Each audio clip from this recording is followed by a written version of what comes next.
Bueno, eh, les damos nuevamente la bienvenida para que quede en cámara a esta charla a cargo de la Orquesta Sinfónica de AFIT. Y bueno, les contaba del maestro Daniel Cuellar Trujillo, eh, quien actualmente se encuentra también trabajando en la orquestación del Requiem del compositor colombiano Juan Antonio Cuellar. Como copista ha editado más de 100 obras musicales en comisiones para el Banco de la República, el Ministerio de Cultura de Colombia, la Universidad de AFIT, la Fundación Canto por la Vida, la Asociación Nacional de Música Sinfónica, hoy Asociación Nacional de las Artes, y el Patronato del Festival de Música Religiosa de Bogotá, entre otros. Su música ha sido interpretada por la Orquesta Sinfónica de AFIT, la Orquesta Ibera-Academy, la Orquesta Sinfónica Nacional de Colombia, la Camerata Jaibaná y por el Cuarteto Nova, entre otros. Damos la bienvenida a Daniel, que nos va a compartir una charla muy especial. Buenas noches, Daniel, ¿cómo estás? Apreciado Edwin, muy buenas noches, muchas gracias por esa presentación y bueno, muy buenas noches a todos. De verdad que qué gusto compartir con ustedes hoy. Eh, Gracias de parte mía y de parte de la Sinfónica Nacional a la Asociación Nacional de las Artes, al Ministerio de las Culturas, las Artes y los Saberes de Colombia, por permitir estos espacios que enriquecen mucho el ejercicio de la cultura en general y de la música en particular en nuestro medio. Esto forma parte de unas iniciativas que se están desarrollando actualmente en la red sinfónica para precisamente fortalecer esas uniones, esas interacciones entre distintos actores de la red. Y pues bueno, qué bueno que podamos dedicar este espacio a un tema que es muy especial, muy importante y que a veces en nuestra labor orquestal y en otras labores relacionadas con la música a veces damos por sentado, que es el cómo se hace una partitura, que casi siempre la partitura está ahí, llega, se pone en el atril, suena, hay aplausos, en fin, pero pues detrás de todo eso hay un proceso que no solamente pasa por la composición, sino que hay todo un proceso de creación entre el compositor y el músico antes de que lleguemos al oyente. Entonces, un poco de eso vamos a hablar el día de hoy. Bueno, sin más preámbulos, pues empecemos. Eh, bueno, yo he titulado esta charla Creación de la partitura, porque nos vamos a enfocar en eso, no tanto en la música, porque eso sería un asunto de creación compositiva o de arreglistas o de orquestadores, sino de la partitura, de eso que llamamos partitura, que para nuestro quehacer de la música sinfónica especialmente es tan importante. Entonces, por eso es un viaje desde el compositor hasta el oyente. Bueno, de esto es de lo que estamos hablando. Aquí podemos visualizarlo. Yo, cuando estuve pensando en cómo introducir este tema, pues pensé en ese proceso de la partitura como si fuera un producto industrial y que pasa por una línea de producción que tiene distintas etapas. Yo las he resumido en estos tres momentos básicos. Hay un instante, un primer instante que es la creación de la música, que suele estar a cargo de un compositor, a veces con la ayuda de un arreglista, orquestador. Todo ese es el proceso de creación de la idea musical, que se puede plasmar de diferentes maneras. Ya luego, si esa música va a ser objeto de partitura, porque podemos decir que no toda la música requiere una partitura, pero aquí nos ocuparemos de aquella que sí la requiere, pues pasa a manos de lo que llamamos un editor, un copista. Quizás podría pasar por un proceso de publicación, no siempre, para llegar a las manos del bibliotecario orquestal en el caso de la música sinfónica, que es el que se encarga de poner esas partituras, esas partes a disposición del director, de los músicos de la orquesta, y todo ese proceso yo lo he llamado producción de la partitura. Y finalmente tenemos una etapa de presentación de la música, que es cuando los músicos, a través de esa lectura del material que se generó desde el compositor pasando por el copista, pues hacen una interpretación musical que le va a llegar a una audiencia, bien sea de forma presencial, en un concierto sinfónico, o bien en una grabación, también es otra manera. Entonces, para iniciar, antes de que entremos ya en materia, les quiero mostrar un video, porque no sé si ustedes alguna vez se han puesto a pensar. Hoy en día estamos muy acostumbrados a Finale, que tristemente ya sabemos que está de salida, y otros softwares de notación musical. Estamos muy acostumbrados a eso en nuestros días, pero antiguamente, antes de la época de los ordenadores, pues las partituras también se editaban y tenían un proceso. Y de hecho, gran parte de la música que se suele tocar en orquestas, pues fue editada en esas épocas. Entonces, para empezar, les quiero traer un video que muestra cómo era ese proceso de grabado de partitura antiguamente. Entonces, déjenme, voy a volver a compartir porque creo que no compartí el audio.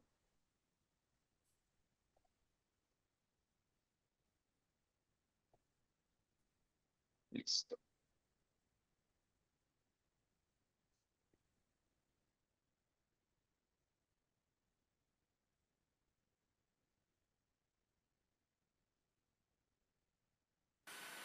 Let's watch a plate of engraving in the process of its creation. Before the engraver can hammer and gouge the musical signs and letters into a thin sheet of lead, the musical text prepared by the scholar editor first has to be marked up. This is where the ideal page and line breaks are introduced from the standpoint both of the music and the performer. Now, work can begin on the plate itself. First, the distance between staves is defined by dividing up the page.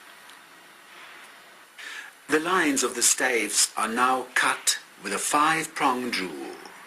Where differences in pitch cause the distance between the staves to differ as well, a good engraver will find just the right visual balance to ensure an agreeable and uncluttered appearance on the page.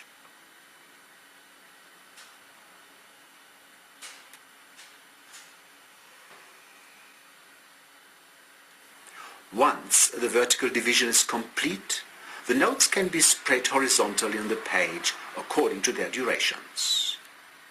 A logical placement of notes and signs is crucial for practical music making and makes the music considerably easier to read. Even the character of the piece is reflected in the engraving.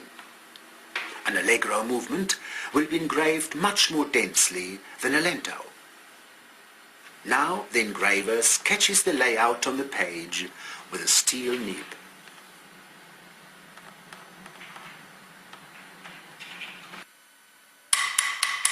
Using these little steel punches, the signs are hammered into the plate one at a time.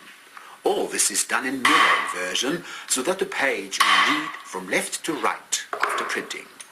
Full concentration is essential, for each punch requires a special stroke.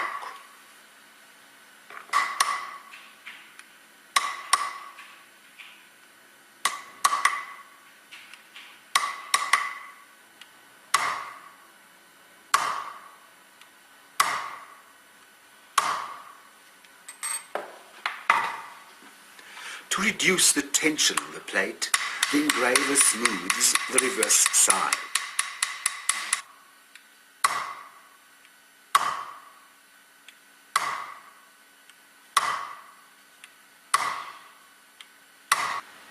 Small slurs are also hammered in with steel punches.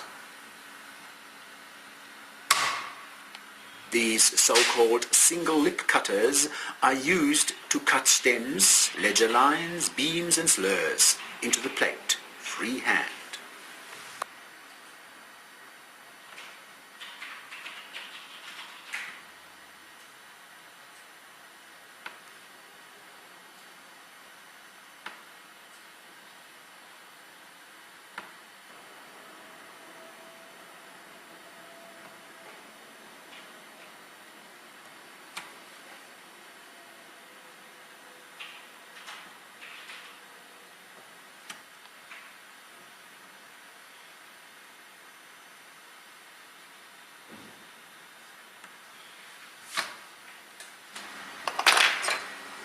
Corrections, though difficult, can be made. First, a sign to be corrected is marked on the back with a pincer. Then it is hammered out with the appropriate punch.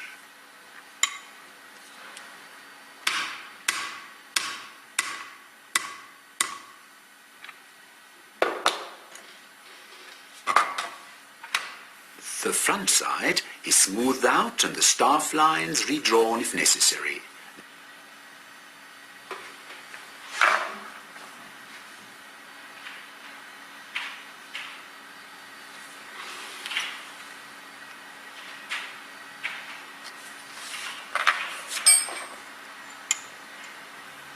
Now the sign can be punched.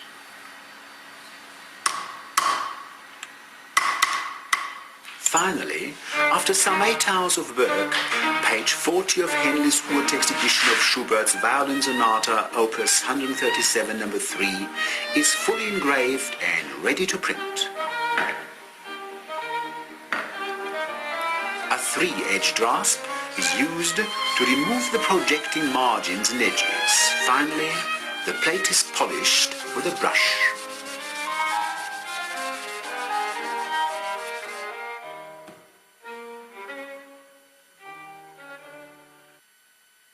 To help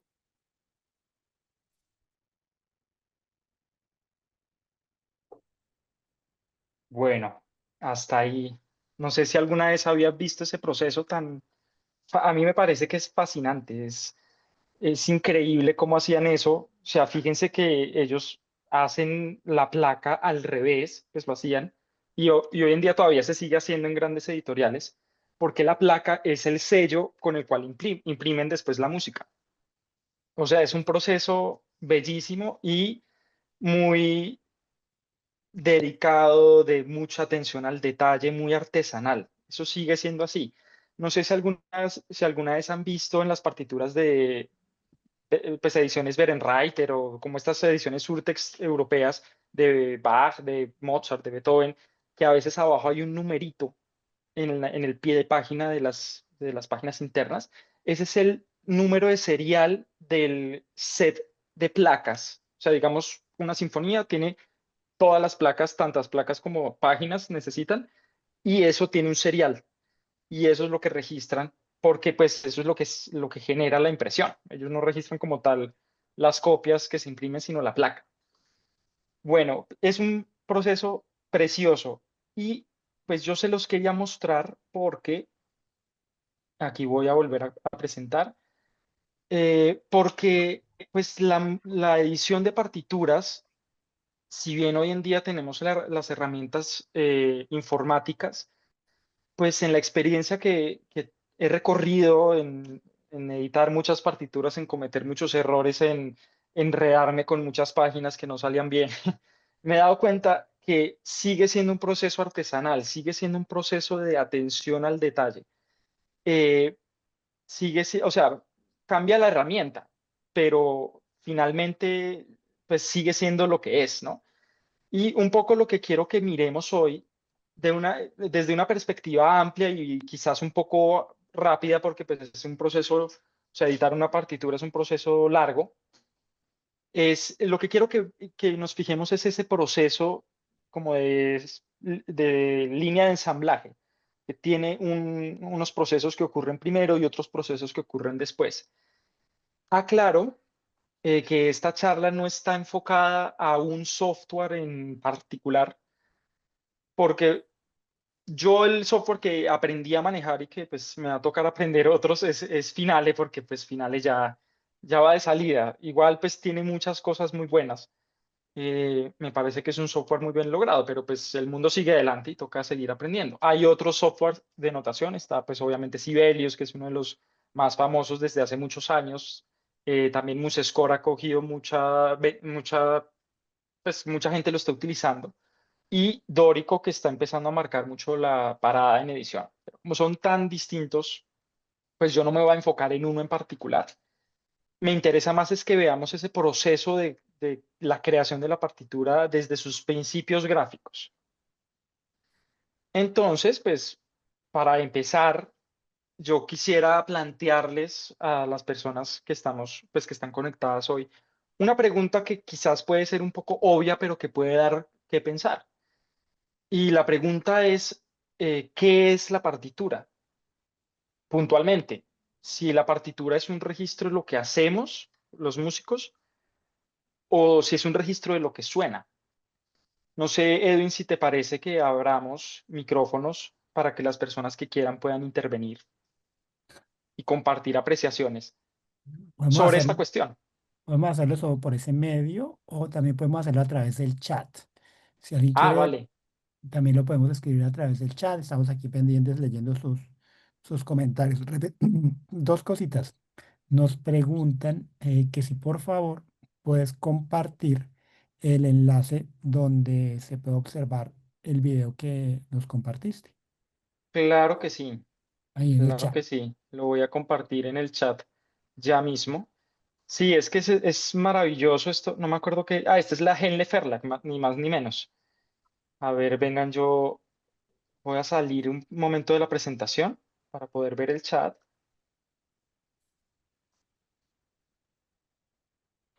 Eso por una parte. Y recordarles, Sí, por favor, mientras nos alistamos aquí en lo del chat, llenar el link de asistencia, por favor. perfecto. Gracias, Vamos a Edwin. estar todos conectados. Entonces, bueno, repetimos la pregunta para contextualizarlos, por favor, mi querido Daniel. Claro que sí. La pregunta es, no voy a proyectar por ahora, es pregunta sencilla. ¿Qué es la partitura? Y puntualmente, si la partitura es registro de lo que el músico hace con su instrumento o con su voz, o si es registro de lo que suena al final. A ver qué nos dicen por aquí por el chat. Hoy están como tímidos,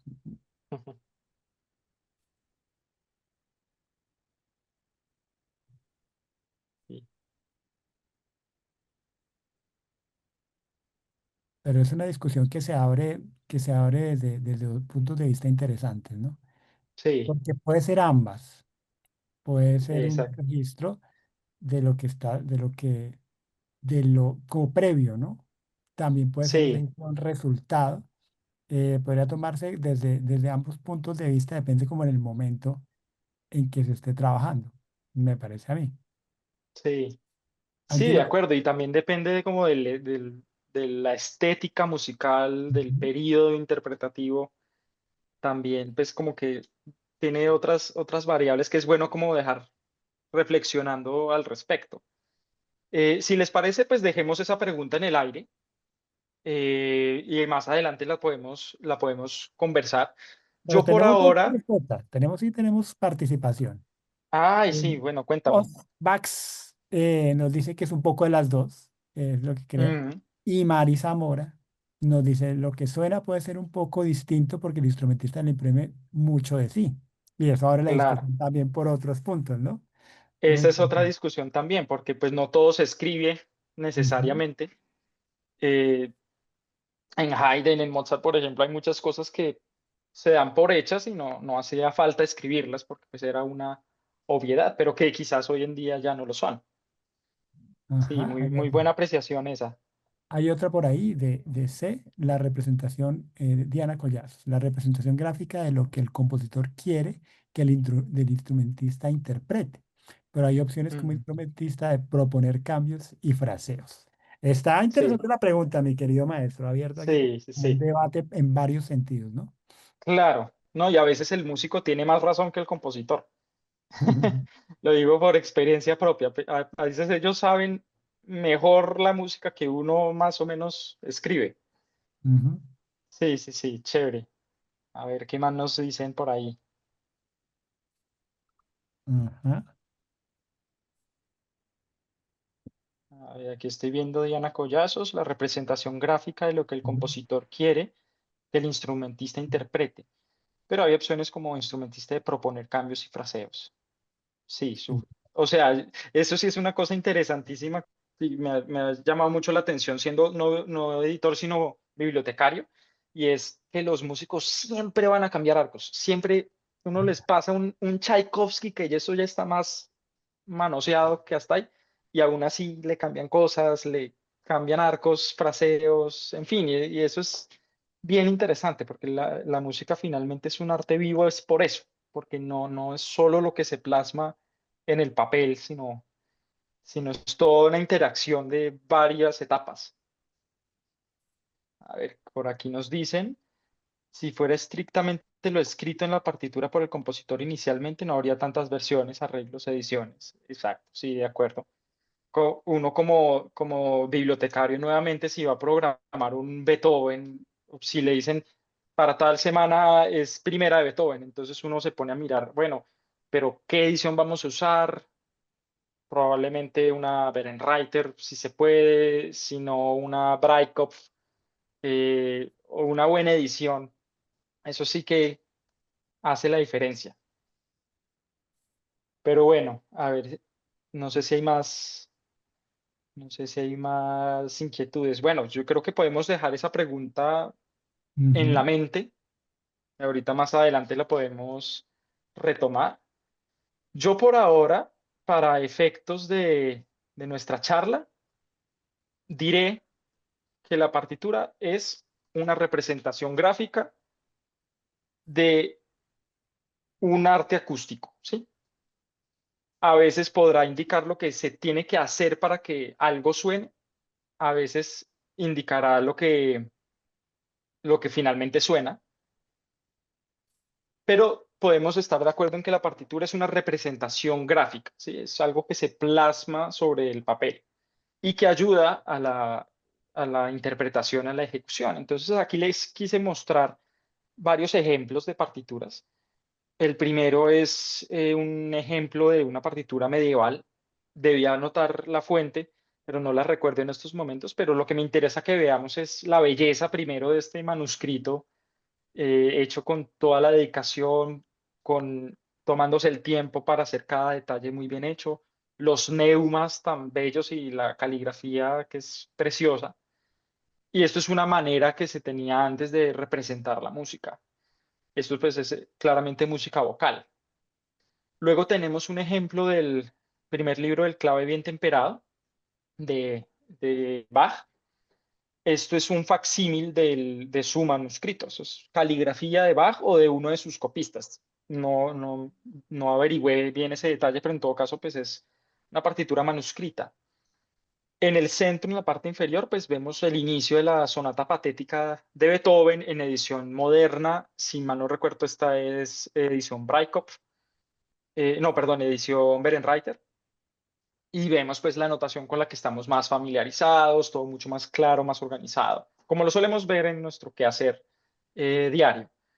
Y por último, quise traer este otro ejemplo que es de Treno por las víctimas de Hiroshima de Krzysztof Penderecki, que esto es otro concepto de notación. Aquí vemos la música, un sistema de música en las cuerdas, 4 violines, 3 violas, 3 violonchelos, 2 contrabajos. Y miren que esto es ya otra concepción, ¿no? Es otra cosa. Pero todos estos ejemplos comparten entre sí el que pues, son representaciones gráficas de algo que ocurre a nivel acústico. Entonces, una siguiente pregunta que uno se podría plantear es, ¿para qué servía la edición de partituras o la labor del copista antiguamente? Y pues yo creo que una explicación más que en palabras se puede dar con un ejemplo visual.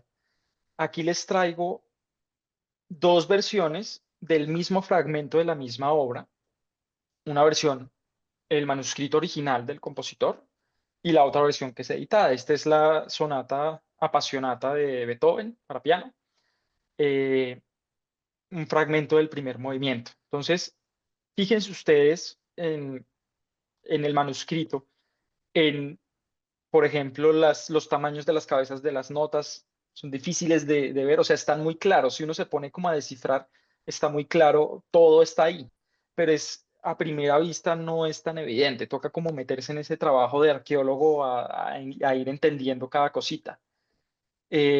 Tachones, borrones, bueno, en fin, manchas de quién sabe qué se le regó ahí, un tinto se había preparado Beethoven. Bueno, en fin, esto es la labor del compositor antiguamente era mucho de este estilo. Y ya pues vemos la versión editada que se ven. todos los detalles de no solo de las notas, sino también pues los que ayudan a la interpretación, articulaciones, dinámicas, en fin, o sea, todos esos detallitos muy bien puestos que facilitan la ejecución de la música. Y es que eh, en general en la música, pero muy especialmente en la música sinfónica, una partitura tiene que ser súper eficiente en transmitirle al músico la información de lo que él tiene que hacer y lo que tiene que sonar. Y no tiene, o sea, él no tiene tiempo para hacer ese trabajo de arqueología, de ver aquí, o sea, descifrar como la tablilla mesopotámica, a ver qué quiso decir, no tiene tiempo. Él tiene 4 ensayos y concierto y le tiene que sonar perfecto en el concierto. Entonces, pues un poco la edición ha servido para eso, para que la música pues sea más ágil en su lectura. Y se han ido encontrando principios de diagramación que ayudan a que eso ocurra. Pero entonces yo planteo otra pregunta y es, ¿y hoy en día para qué podrá servir la labor de un copista? Antes de proseguir, pues si quieres, Edwin, podemos abrir esta otra pregunta a la audiencia, si te parece, para unos minuticos más para conversar sobre esto. Por supuesto, me parece muy interesante que podamos lanzar esta pregunta, sobre todo en los tiempos actuales en que el término copista se ha revaluado mucho por el uso de las tecnologías, de la información, ¿no? De los Claro, software. ¿Cuál es la necesidad de este copista en el contexto actual? Es la pregunta que nos hace Daniel y que nos invita a contestar en el chat, a interactuar. Si alguien quiere conversar al respecto, levanta su manito y también le podemos dar la palabra.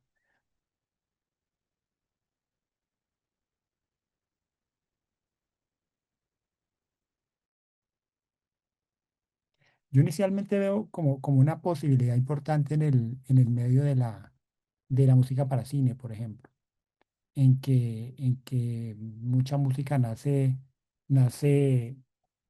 desde la inspiración de un compositor que a veces no sabe escribir toda su música. Es posible que el copista tenga alguna injerencia en ese proceso de producción que tiene varias fases, ¿no? Y seguramente en algún momento mm, este copista podrá llegar a traducir esta música, ponerla en este lenguaje de nosotros, que es pues como con las grafías que todos manejamos. Puede ser por ahí tenemos otra respuesta, mi querido Daniel, en el chat. Si quieres leerla. sí. Aquí la estoy viendo. Mari Zamora, muchas gracias. Ella Ujú, escribe especialmente para el caso de los compositores colombianos y latinoamericanos. Mucha de su música no está editada. Seguimos tocando con copias de manuscritos. Totalmente ujú. de acuerdo.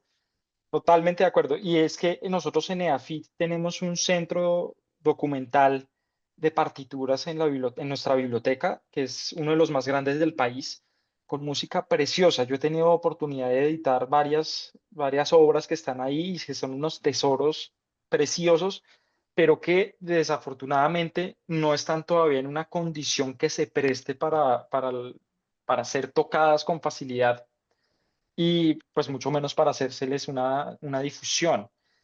Eso sí que es un recurso clave. O sea, imagínense ustedes uno recibir a Beethoven en los manuscritos, pues nadie tocaría a Beethoven. Hoy no sabríamos quién era nada, porque pues eso sí que hace mucha incidencia. Y Edwin, lo que comentabas de cine, claro, totalmente de acuerdo de todas maneras. O sea, inclusive me ha tocado trabajar en eso y es que los compositores en el medio cinematográfico es un medio que tiene unos tiempos de producción muy apretados por lo general. Ellos tienen que producir música a unas velocidades bestiales y a veces no tienen, o sea, digamos el compositor en jefe, aunque supiera hacerlo, que la mayoría lo saben hacer muy bien, pero muchas veces no tienen el tiempo para sacar unas partituras que puedan ser usadas en una orquesta. Es más, muchas veces trabajan desde Logic o desde programas afines, generando la maqueta de audio y que salga porque eso es lo que necesitan para el tráiler, para vender, para proponer la idea, pero después eso hay que pasarlo a partituras y eso es una labor, a mí me ha tocado en un par de ocasiones, muy divertida, pero dispendiosa porque a veces los programas no. traducen, o sea, digamos que matemáticamente está bien la música, pero está rara la escritura. Esa es otra aplicación, sí, de acuerdo. Bueno, no sé si hay más ideas en nuestro público. No, aquí en el chat no tenemos más participaciones. Mari está muy juiciosa Súper. participando, está muy curiosa con nuestros temas. Bueno, pues sigamos adelante. Esos son dos escenarios súper clave los que mencionamos. A mí me han tocado varios escenarios. Aquí les traigo un ejemplo de un trabajo que hice simplemente porque es el que tenía a mano para mostrar el antes y el después. ¿Sí? Esto es un trabajo que hicimos el año pasado con la orquesta con ocasión del centenario de la vorágine de José Eustacio Rivera, que se le comisionó al maestro Luis Fernando Franco una música para estrenarse en concierto, que se tituló la obra Selva Adentro, una música preciosa. Y pues un poco como en la dinámica que hablábamos de cine, él tenía tiempos muy apretados para hacer mucha música y además esta era una obra de unas dimensiones muy especiales porque era pues orquesta más ensamble amazónico, que eso es otro cuento, escribir para eso es bien, bien interesante.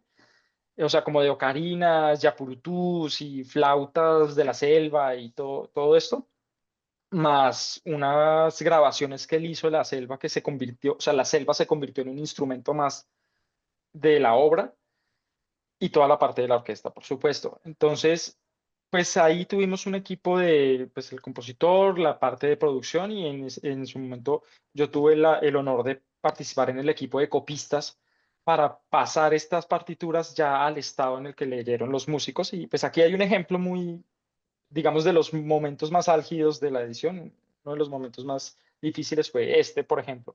Dos compases de los metales. Nótense, pues, cómo está la notación en la versión de la izquierda, que es la versión original.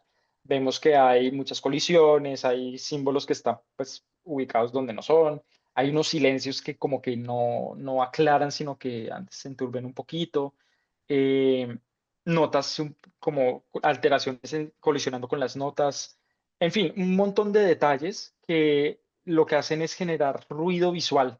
Al final uno lee y pues digamos que ahí está todo y se puede leer, pero el proceso de lectura puede ser un poco incómodo. En la versión de la derecha, que es ya la versión editada, pues está más saneado, la distribución de las notas está un poco más orgánica, los símbolos procuran cierta simetría, cierta alineación, o sea, todos esos detalles gráficos que parecen pequeños, pero que al final contribuyen a que la sensación general mejore, o sea, que sea una sensación de que esto es agradable leerlo, por más difícil que pueda ser musicalmente.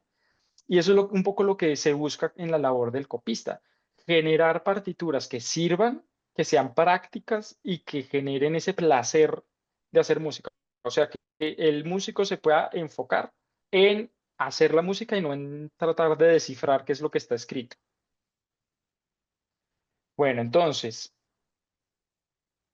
luego de este preámbulo, entramos ya en materia. Yo he dividido este proceso de creación de la partitura en tres etapas grandes. Los he puesto en el orden que yo he encontrado que funciona mejor para efectos de lograr una partitura de muy buena calidad. Puede haber, o sea, esto no son camisas de fuerza, pero creo que puede generar una idea de una guía de cómo emprender esa labor, esa faena de crear una partitura. Entonces, esas tres etapas en las que lo dividí es una etapa de preparación, luego una etapa de transcripción, que ustedes se preguntarán, pero ya con el software, pues eso no es necesario. Ya lo miraremos. Esa es la más importante. Y por último, una etapa ya de producción, o sea, como exportación de los archivos, impresión, en fin. Entonces, entremos en esta primera etapa. La preparación es similar tanto como se hacía antes, antiguamente, como se hace hoy en día, que es primero entender como el panorama completo de la obra, entender pues más o menos qué es lo que la obra me pide. Me pide una partitura general, me pide un set de partes instrumentales, si es una partitura vocal, en fin, como comprender la obra a grosso modo. Entendiendo eso, luego el primer paso que yo siempre recomiendo, sin importar el software que manejen, es que ustedes se diseñen plantillas preconfiguradas. ¿Por qué? Porque la herramienta tendría que estar al servicio del editor y no el editor al servicio de la herramienta. O sea, no puede ser que es que esto no lo hago porque Sibelius no me deja o porque Dorico no me deja. No, ahí tiene que poderse de alguna manera. Sí, o sea, son herramientas. Entonces, la plantilla nos ayuda a controlar un montón de preconfiguraciones del software, desde cómo funciona el archivo, cómo son las fuentes, cómo son los calibres. Calibres hablamos de grosor de las líneas del pentagrama, de las barras de compás, en fin, de todos los símbolos, los tamaños de los símbolos, etcétera. O sea, como todos los detallitos que tengamos el máximo control sobre ellos, y hay cosas que, pues, si se pueden preconfigurar, mucho mejor, pero que uno tenga el control de saber cómo se están preconfigurando. El siguiente asunto que uno debe pensar es el tema de los tamaños de papel. Y aquí, digamos que yo he llegado a una conclusión. En Colombia se suele manejar papel carta y papel oficio, digamos, en las papelerías normales. Eso es lo que uno más encuentra. El problema es que ni el uno ni el otro funcionan bien para editar partituras. El tamaño carta es muy, o sea, le falta espacio vertical, entonces le cabe muy poquita música. Y el tamaño oficio es un poco desproporcionado en el alto con respecto al ancho, lo cual hace un poco incómoda la lectura. Yo lo que recomiendo y lo que además pues esto es leyendo en literatura, no es pues como que yo lo elegí, sino que encontré en esta tarea pues autores que lo recomiendan, es para partituras generales del director, mal llamadas score, eso es un anglicismo, a mí me gusta decirles partitura o partitura general, y para las partes instrumentales, el tamaño que mejor me ha funcionado es el B4, que es de 25 centímetros por 36 centímetros. Ese funciona muy bien, le cabe muy buena cantidad de música sin tener que reducir el tamaño de los pentagramas demasiado. En el atril queda perfecto, los músicos pues se sienten cómodos con eso. Para el director es muy bueno, es muy manejable ese tamaño. Otros tamaños, por ejemplo, el A4 es un poco más pequeño, digamos que este es el más similar es como entre carta y oficio, es parecido a ambos, pero no es otro tamaño.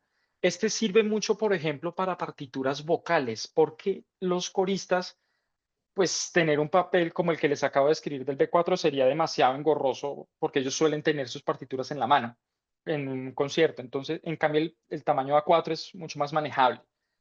A4 también funciona, por ejemplo, para partituras de órgano, que dato curioso, las partituras de órgano se editan en formato no vertical, sino horizontal, el papel, debido a que los atriles de órgano suelen ser no muy altos y sí muy anchos. Entonces, por eso se suele editar en ese formato específicamente para órgano. Y ya, pues hay otro tamaño que cuando se necesita, pues también es viable, que es el tamaño tabloide que llamamos, que es de 11 pulgadas por 17 pulgadas.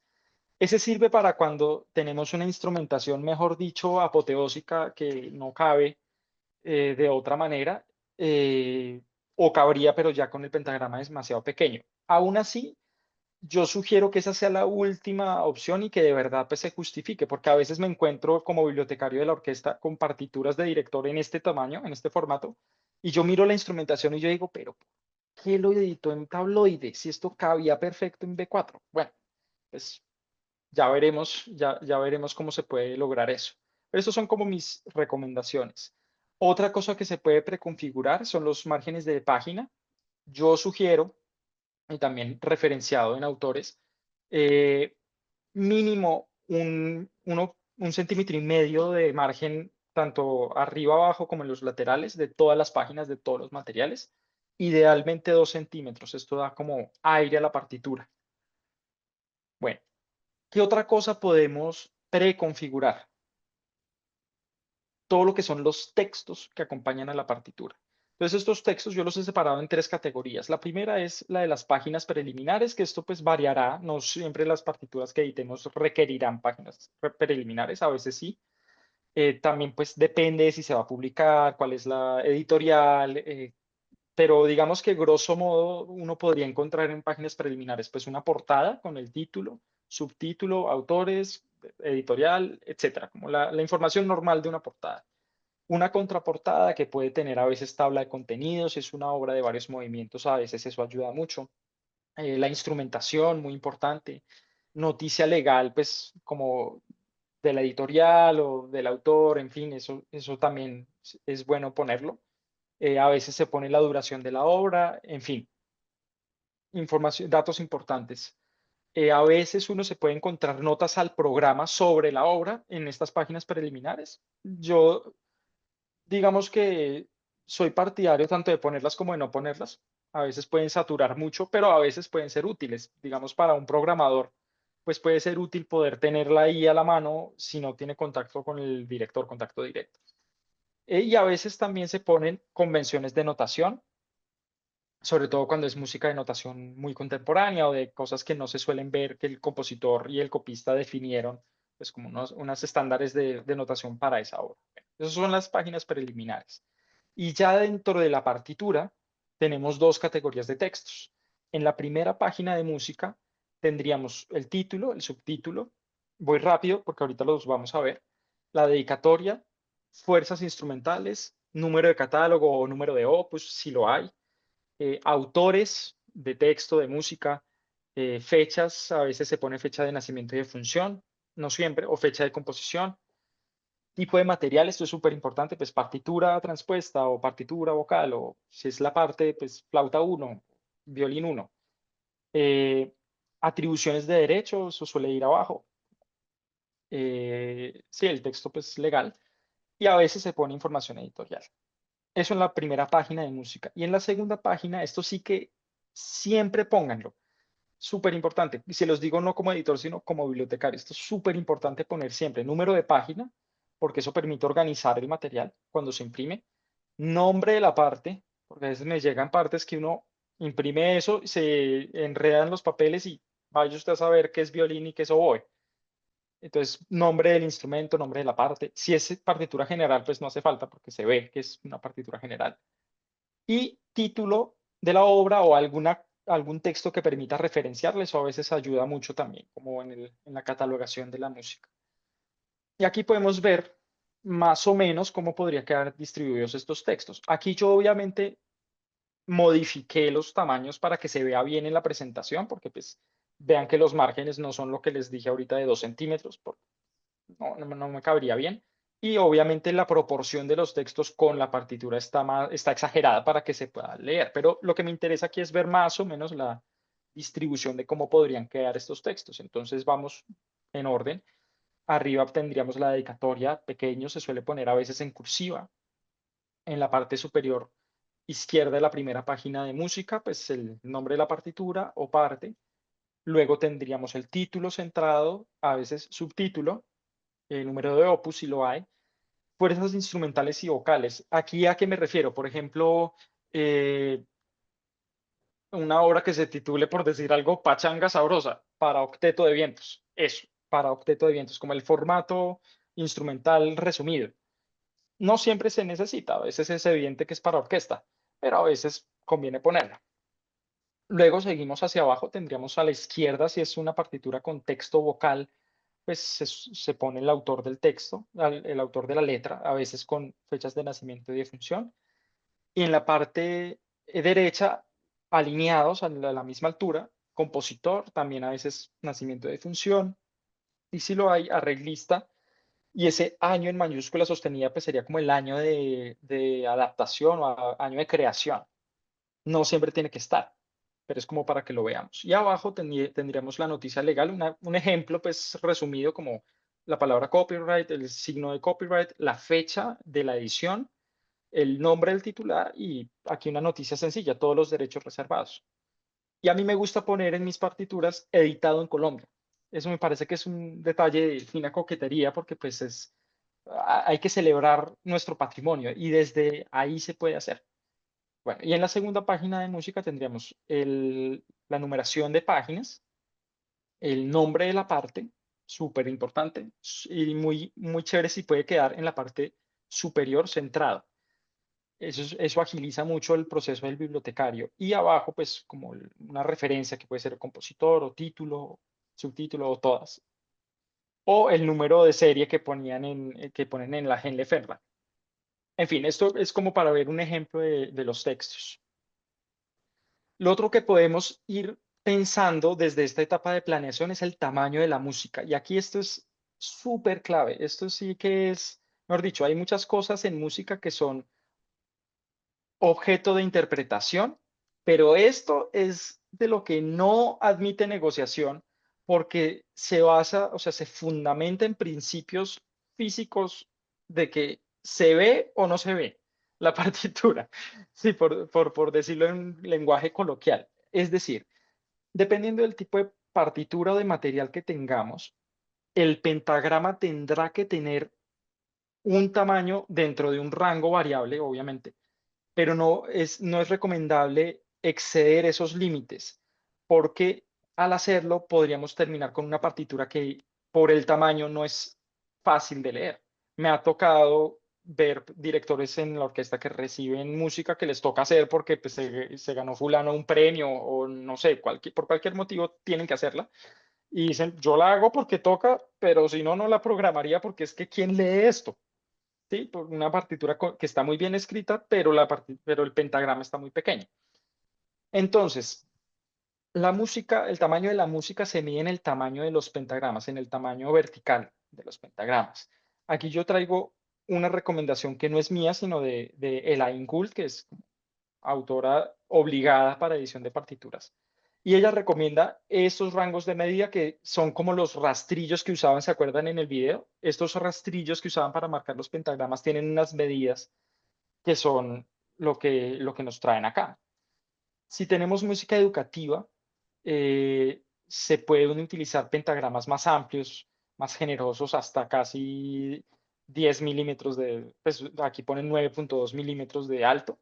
Es un pentagrama enorme en la página impreso. Ya si tenemos partes orquestales, partitura para música para piano, en fin, lo recomendable es que el pentagrama mida 7 milímetros. Ese es el tamaño ideal. Puede bajar un poquito hasta 6 milímetros y medio, pero no más que eso. Y estas diferencias parecen mínimas, pero al final, cuando uno edita la partitura, son muy grandes. Y sobre todo se nota cuando uno imprime la música. Y si tenemos una partitura general o música coral, yo recomiendo mucho ese rango que ponen al final en esta imagen, entre 5,5 y 4,8 milímetros. Ese es un tamaño muy cómodo de leer desde el podio en el atril del director. Es bastante cómodo. Si hay que reducirle aún más el tamaño, no ir más allá de 3,5 milímetros. Ese es como, o sea, menos de eso ya empieza a ser una partitura que no se puede leer.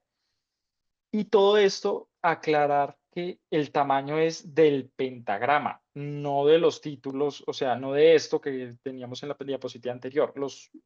Los títulos, los textos, la idea es que mantengan ese tamaño siempre, en todo el material, pero los pentagramas pueden variar.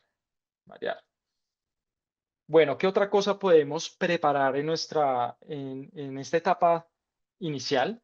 Entender la instrumentación, porque esta instrumentación nos va a generar como digamos, la estructura de la partitura sobre la cual vamos a hacer una transcripción y además entender cuáles van a ser los materiales que al final se van a necesitar. Entonces aquí tengo una instrumentación orquestal básica. Esto, aclaro, es en orden orquestal.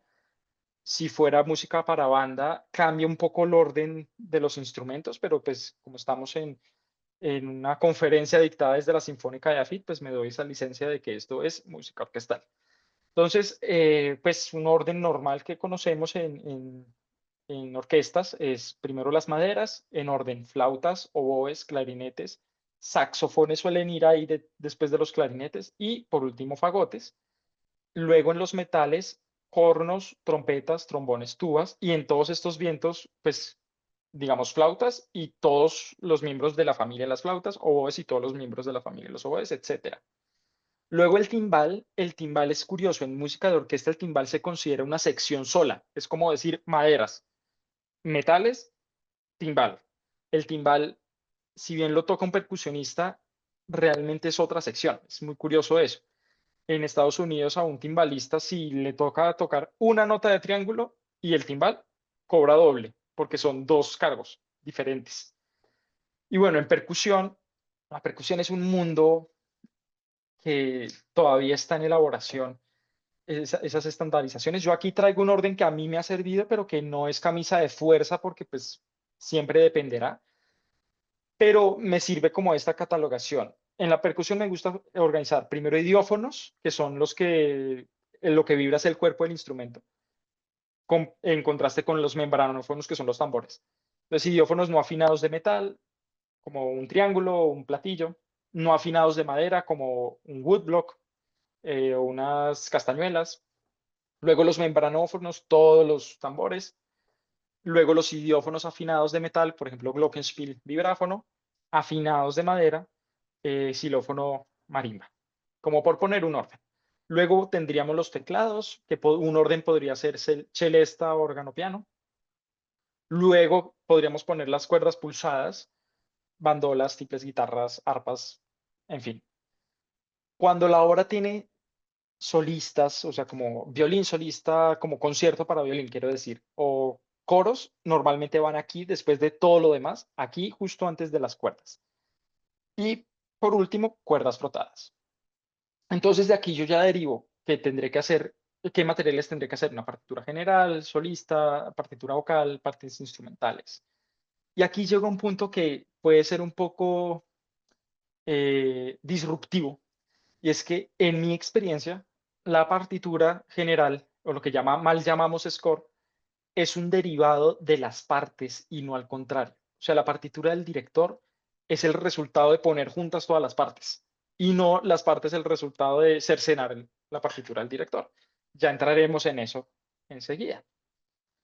Pero entonces, terminada esta etapa de preparación, entramos a la etapa de transcripción, que es la etapa más importante.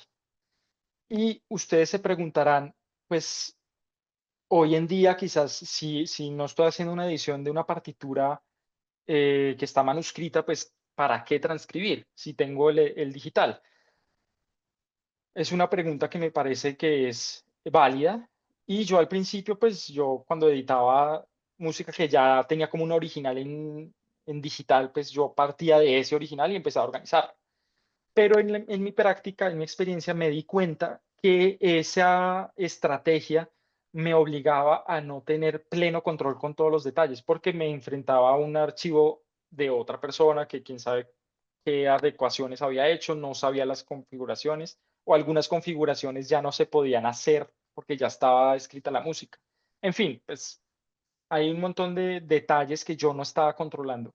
Y lo que me interesa como copista es que cada mancha que quede sobre el papel es responsabilidad mía como copista. Entonces, a la conclusión a la que llegué es que la mejor manera de garantizar que algo quede bien puesto es ponerlo bien desde el principio. Entonces, por eso la transcripción es un proceso que se hace tanto desde el manuscrito como desde el digital. Y por eso es que es tan importante tener una plantilla en donde tengamos ese máximo control sobre cada detalle. Lo otro que es súper importante en esta etapa es que la transcripción es un proceso metódico que se hace como si uno estuviera tejiendo a dos agujas, puntada a puntada y por secciones, por zonas de la música. Es decir, la recomendación en mi experiencia es no tratar de saltarse pasos ni tratar de hacer varias cosas al tiempo, sino que se hace una cosa hasta que no queda perfecta o como uno la quiere, mejor dicho, no se pasa a la siguiente, como cuando uno está tejiendo. Después se pueden hacer correcciones, cambios, claro que sí, pero esta metodología le garantiza a uno que uno está muy consciente de cada detalle que queda bien puesto. Lo que dijimos, esto yo lo recomiendo hacer tanto si es un original manuscrito como si es digital. Y lo que recomiendo es partir de una partitura general, perdón, una partitura preliminar, de la cual después vamos a derivar la partitura general y las partes. ¿Cómo sería? Si digamos es una partitura de orquesta normal, pues yo lo que hago es separar los vientos por pentagrama independiente como si lo estuviera haciendo en una partitura de partes, ¿sí? Y ya después en una copia de ese archivo, cuando ya está todo transcrito, empiezo a armar la partitura general juntando instrumentos de viento en pentagrama que puedan compartir, digamos flauta uno, flauta 2, todo ese proceso que es específico de la partitura general que a las partes no les interesa. Entonces esa es una estrategia que yo recomiendo. Y la metodología de transcripción, en mi experiencia me he encontrado con que esta es la que más me ha funcionado para garantizar que las cosas queden muy bien. Podría haber variaciones, pero digamos que esto es lo que a mí me ha funcionado. Por eso he traído aquí este orden, porque es que a veces el orden de los factores sí que altera el producto de lo que uno está haciendo. Y es que esto es como piensen como una cinta de ensamblaje, que empieza primero la carrocería, después ya le ponen más detalles, después por último le ponen la cojinería, después pintan, no sé cómo se hace un carro, entonces pues estoy inventando, pero se entiende la idea, es un proceso metódico. Entonces, bueno, en este orden de factores, yo he separado como por pedazos este proceso de transcripción. Lo primero que yo transcribo es la forma musical. Y aquí aclaro una cosa, esta transcripción se puede hacer a nivel de todo el movimiento o yo recomiendo hacerlo más bien por pedacitos, como por mordiscos, ir mordiendo y digiriendo cada pedazo de la obra y luego seguir con el siguiente, porque eso genera más tranquilidad mental y más control sobre cada detalle. Y mi recomendación es, en principio, ir imitando la disposición por sistemas del original, que después eso lo vamos a cambiar, pero por ahora eso le ayuda a uno a pues, llevar registro de dónde va uno, porque estos procesos de edición pues suelen tardar mucho tiempo, meses incluso. Entonces es bueno esas estrategias para uno no perderse en el trabajo. Dicho eso, entonces el proceso que yo he encontrado es el siguiente. Primero, transcribir la forma musical, es decir, adecuar todo lo que es forma, eh, imponer las indicaciones de tempo, poner las métricas, las claves, las armaduras, las barras de compás, pentagramas especiales, todo esto que es como el molde sobre el cual vamos a volcar la información musical. Luego pasamos a transcribir lo que son notas musicales y silencios. Y si se fijan, aquí estoy siguiendo una lógica derivada de lo que vimos en el video al principio. Es que primero él hacía como la forma, preparaba la forma y después empezaba a poner No, no tenía ahí. eh, símbolo por símbolo. Ay, por ahí escucho algo. Bueno, sigamos. Y luego uno va poniendo símbolo por símbolo, metódicamente. Entonces, lo primero son las notas musicales y los silencios. ¿Qué porcentaje tiene? Sé que esto se puede hacer en Simple Finales, felicidad. no sé Tengo en los mentira. otros software de notación, pero yo me 99%. imagino que sí se debe poder. No, ya Eh, hubiera cargado el niño. Ay, Perdón, es que ¿Dónde está? hay como un ruido aquí. Bueno, creo que ya se fue. Ya lo controlé, ya había una persona con el micrófono abierto. Recomendamos, por Ah, favor, bueno, gracias. tener sus Gracias, micrófonos gracias. cerrados y si quieren preguntar por el chat. Ahorita abrimos nuevamente en la línea hay una preguntita para que todos podamos participar. Perfecto, gracias. Aprovecho para tomar agua. Ujú. Bueno, Y aprovecho entonces para hacerle decíamos, publicidad discúlpame, Daniel, a dale, nuestro dale. enlace de asistencia, ¿vale? Muchas gracias a todos. Muy importante para que tengamos ese registro al día. Bueno, entonces les decía, para esta etapa de transcribir notas musicales y silencios, hay un recurso que yo sé que Finales lo hace porque yo lo hago todo el tiempo. No sé otros softwares, pero me imagino que se debe poder porque no es nada del otro mundo y es que uno puede hacer un copiado especial. Es decir, yo tengo el original que me mandó el compositor, que me mandó el arreglista, en el estado en el que está, no importa, ahí está la información. Y yo lo que hago es que selecciono el fragmento y le doy copiar, pero le aplico un filtro. Le digo, cópiame solamente notas y silencios. No me interesan articulaciones, dinámicas, nada. Solo como dicen coloquialmente, solo las pepas. Porque desde ahí ya hay mucho que se puede trabajar antes de pasar a los siguientes revestimientos de la música. Entonces, ¿qué se trabaja en esta etapa? Cuando, digamos, uno ya transcribió toda la música. Primero, básico, se revisa la ortografía rítmica y armónica. Es decir, armónica, ¿a qué me refiero? Que digamos las enarmonías estén bien puestas, sobre todo si el archivo que le manda uno el compositor es sacado de Logic, a veces él te va a poner un si sostenido cuando pues perfectamente puede ser un do natural y ese tipo de cosas a veces se encuentran. ¿Qué otras cosas? Por ejemplo, esto me pasa a mí muy frecuentemente componiendo. Entonces yo me pongo en el papel del compositor y me adelanto que de pronto cometió ese mismo error que yo a veces cometo, y es que a veces uno se le olvida poner una alteración en un segundo compás, en una armonía que se repite y que se puede inferir. Ese tipo de detalles se tienen que revisar y aquí es donde pues entra la experticia que uno va desarrollando y la intuición para darse cuenta de ese tipo de detalles. También a veces conviene aclarar, sobre todo en música muy cromática, aclarar alteraciones de cortesía, incluso en compases siguientes, que se supone que ya se omiten todas las alteraciones, pero a veces ayuda a enfatizar esas cortesías. Y la ortografía rítmica se refiere a que si yo estoy en un compás con una métrica determinada, las agrupaciones internas tienen que estar de acuerdo con esa métrica eh, para que no haya como una confusión. Detalles de qué tipo. Por ejemplo, si yo estoy en cuatro cuartos, normalito, pues yo tengo que poder ver los cuatro pulsos de negra, aunque hayan otros ritmos pues involucrados. O sea, se agrupan las notas de acuerdo con los pulsos. Y sobre todo, tengo que ver las dos mitades del compás. A veces no se puede, depende de la idea siempre, pero en general uno busca eso. Otro ejemplo, si yo tengo un tres cuartos, esto sí que pasa mucho, a veces, digamos, en tres cuartos la primera negra suena y luego el resto del compás está en silencio. A veces la gente pone silencio de blanca y resulta que eso es un error gráfico. Uno tiene que poner dos silencios de negra porque se tienen que ver los tres pulsos. Eso es algo que uno va aprendiendo en el camino. Bueno, a eso me refiero con ortografía rítmico-armónica. Luego se trabaja desde las notas una cosa que se llama el espaciamiento detallado y proporcional. ¿A qué me refiero? El espaciamiento es la distancia, o sea, la distribución. Y en este caso es distribución horizontal entre una nota con la siguiente.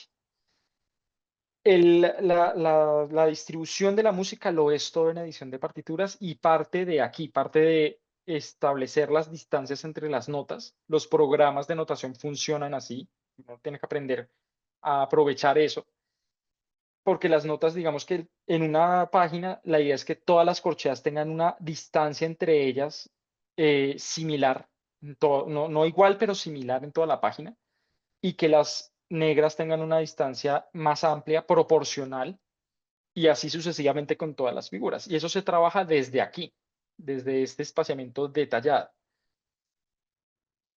Puede variar dependiendo del tipo de música, lo que veíamos en el video, hay música que está mucho más densamente escrita, mucho más compacta, y música que es más holgada, dependiendo del tempo inclusive.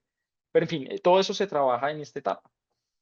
Luego se pule la distribución cuando tenemos dos o más capas de música en un mismo pentagrama, o lo que en final le llaman layers, ¿sí? Como, o dos voces. Eso vale la pena darle una revisada bien, que los silencios estén justo en el lugar del pentagrama donde los queremos, que no se crucen, que sea clara o sea, que sea legible esa distribución de las voces. Y en esta etapa también se puede pulir la apariencia de las notas. ¿Yo qué trabajo? Trabajo la apariencia de las barras de agrupación, que tengan una buena inclinación dependiendo del contorno de la melodía, que no se crucen en general con las líneas del pentagrama para que no haya sucios, o sea, para que se ilumine más la partitura. Eh, También trabajo mucho las ligaduras de prolongación, o lo que en inglés se llama ties, tratando de que no colisionen con puntillos de las notas o con líneas del pentagrama, que sean visibles, que no queden muy estrechas. Mejor dicho, trabajo cada detalle al máximo, y miren que no hemos empezado con todos los otros símbolos, esto es solamente notas. Puntillos, cabezas de nota especiales, en fin. También se puede pulir la ubicación de silencios, lo que decíamos. Todo esto en esta primera etapa de transcripción de las notas musicales y silencios. Miren que aquí ya se está haciendo mucha edición. Por eso digo que la transcripción es un proceso de edición también. Quiero que veamos ya gráficamente a qué me refiero con el espaciamiento proporcional. Lo que decíamos, figuras iguales, espacio similar, espacio horizontal. Aquí vemos dos ejemplos de más o menos la misma frase musical. El primer ejemplo pues tiene dos compases adicionales, pero es para que veamos a qué me refiero. Noten en el primer ejemplo, o sea, comparen, tenemos dos sistemas, dos pentagramas, comparen las distancias entre las corcheas del primer pentagrama con las distancias entre las corcheas del segundo pentagrama. Si uno se fija en ese detalle, se da cuenta que están desproporcionadas. Y eso hace que la partitura sea un poco incómoda de leer. ¿Se puede leer? Perfectamente se puede leer. Se puede tocar perfectamente, pero digamos que no se siente orgánica. O sea, la partitura no invita a ser leída. Y es por ese asunto de la proporcionalidad, de la homogeneidad. En cambio, en el segundo ejemplo, pues vemos lo mismo y vemos que se ha trabajado esa proporcionalidad. Noten que no son exactamente iguales las distancias entre las corcheas, pero son mucho más parecidas. También se ha trabajado un tema de barras de agrupación. En este caso se decidió pues agrupar por compás. La ligadura de prolongación está trabajada. Miren que aquí no hay ninguna otra cosa, son solo notas. Pero siendo solo notas, pues hay mucha cosa que se puede trabajar. Bueno, seguimos adelante con esta metodología de transcripción. Cuando ya tenemos lista esa carrocería de las notas y los silencios, empezamos a pasar a los revestimientos. Y yo los he clasificado en dos revestimientos importantes. El primero es la articulación y el fraseo. La articulación se puede definir de muchas maneras, según la estética, según el autor, según el enfoque que se le dé musicológico, pero para mí como copista, lo que me ha servido entender es que la articulación y el fraseo se refiere a la manera como se conectan las notas unas con otras, gráficamente.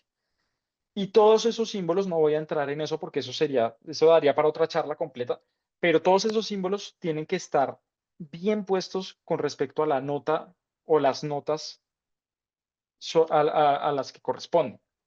Y todo esto se trabaja.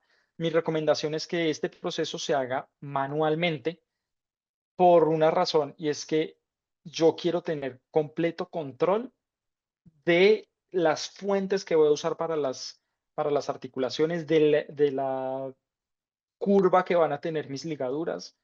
Entonces yo eso prefiero ponerlo yo mismo, porque es que si lo traigo del otro archivo, igual me va a tocar cambiarlo, igual me va a tocar trabajarlo. Entonces, pues para eso prefiero ponerlo yo y que quede como yo quiero que quede. Y el segundo revestimiento serían ya las dinámicas, expresión, texto técnico, que se puede entender de distintas maneras. A mí me sirve entenderlo como todos esos símbolos que me indican el modo de interpretación de la música, las dinámicas piano, forte, mezzopiano, reguladores, textos expresivos como expresivo, dolce, cantabile, en fin. Todos estos textos también tienen que tener una alineación y una ubicación y unas fuentes específicas. También mi sugerencia es que se transcriban manualmente. Hay estrategias para que esa transcripción manual sea un poco más ágil. Pero en todo caso, la recomendación es tener control sobre la ubicación y la apariencia de todos estos símbolos. En el caso de las dinámicas, se recomienda, claro que dependerá del caso puntual, hay veces que esto no es tan fácil de lograr dependiendo del contorno de la melodía, pero se recomienda que tengan como una cierta alineación en el plano horizontal, como vemos en este ejemplo que les traje, que puse aquí las flechitas en rojo para que se vea. Noten que los reguladores, las dinámicas están en general en un mismo plano. A veces pasa que ese plano puede estar un poco inclinado, pero aún así están alineados. ¿Sí?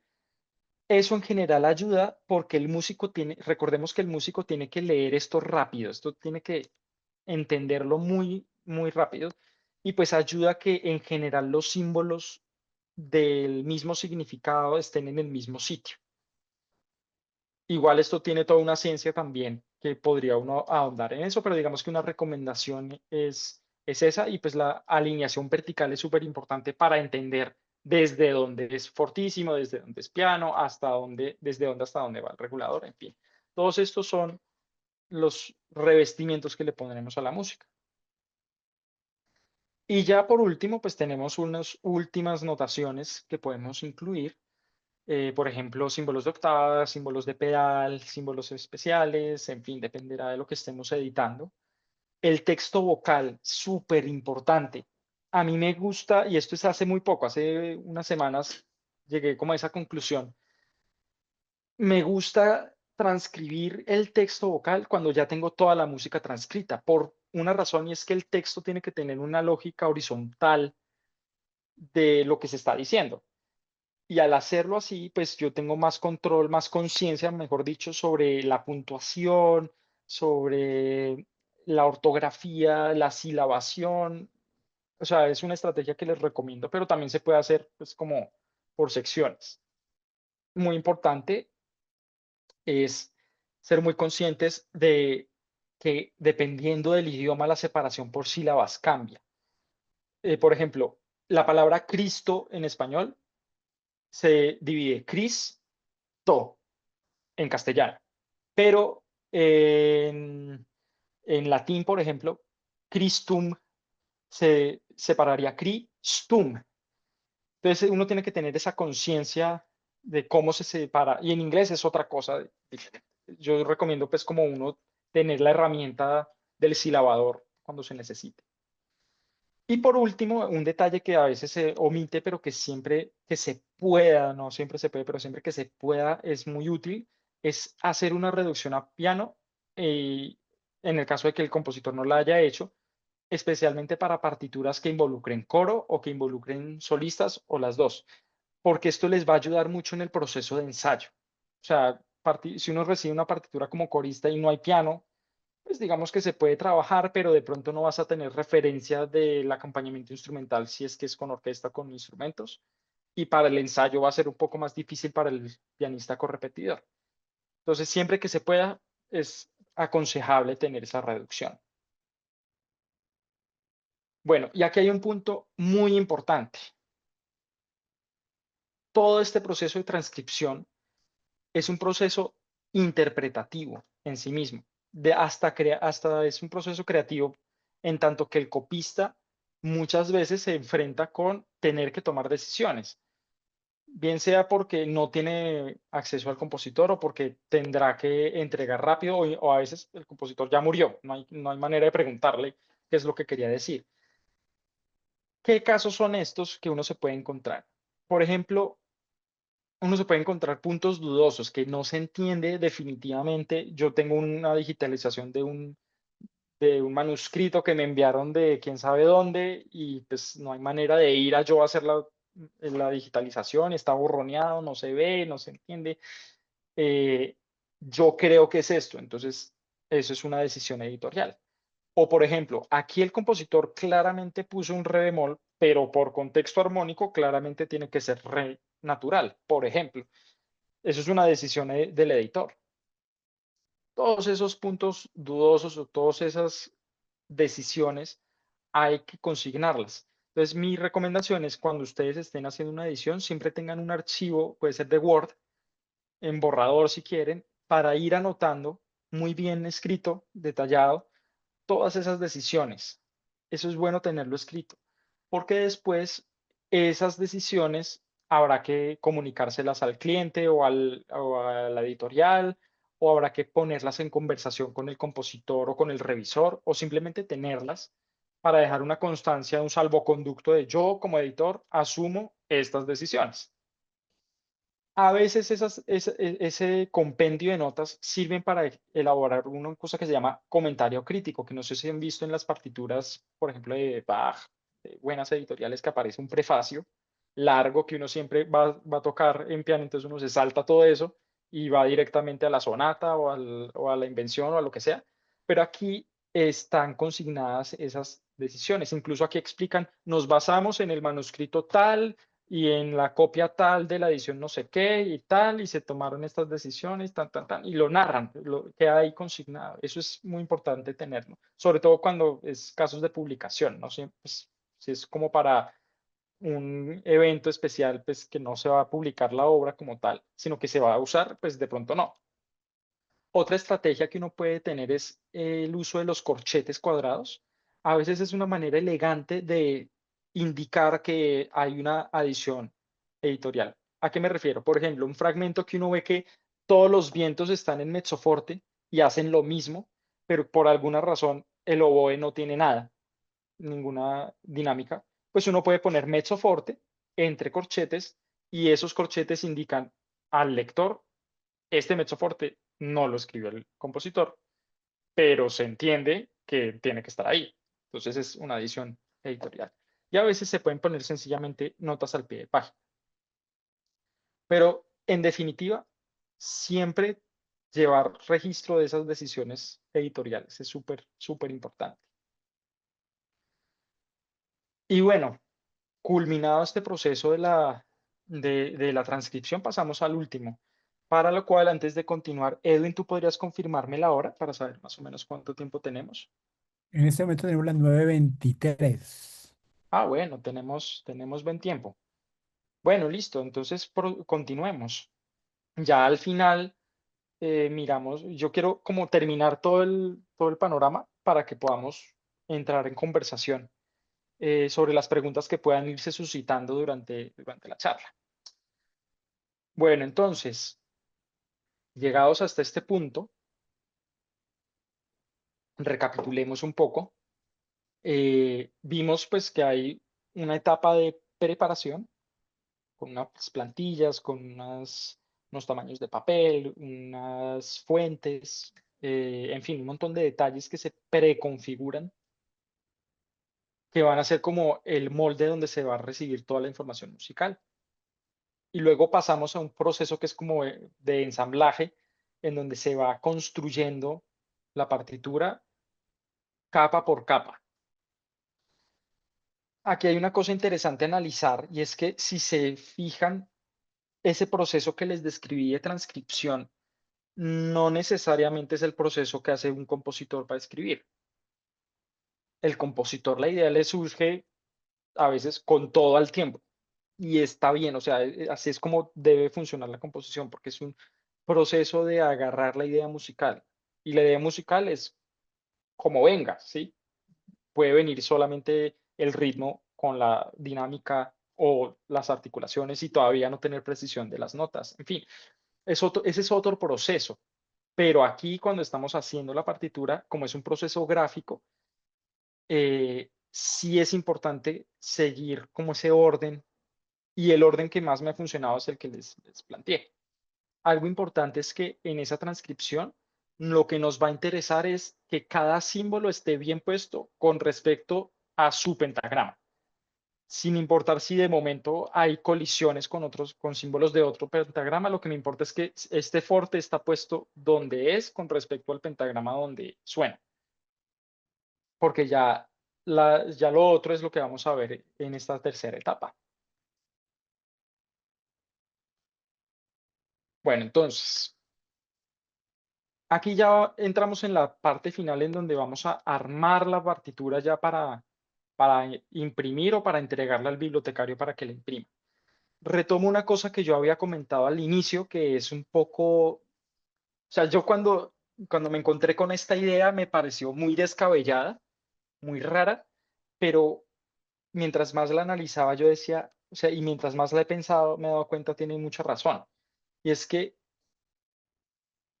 lo que dije anteriormente, la partitura general, la partitura del director, es el resultado de coger todas las partes y ponerlas juntas. De hecho, antiguamente, no sé si sabían, se escribía, o sea, digamos música coral, el compositor escribía la soprano, la contralto en otra parte, y luego la línea del tenor y la línea del bajo, y cada uno leía, y no había partitura general. Eso apareció después por cuestiones de practicidad.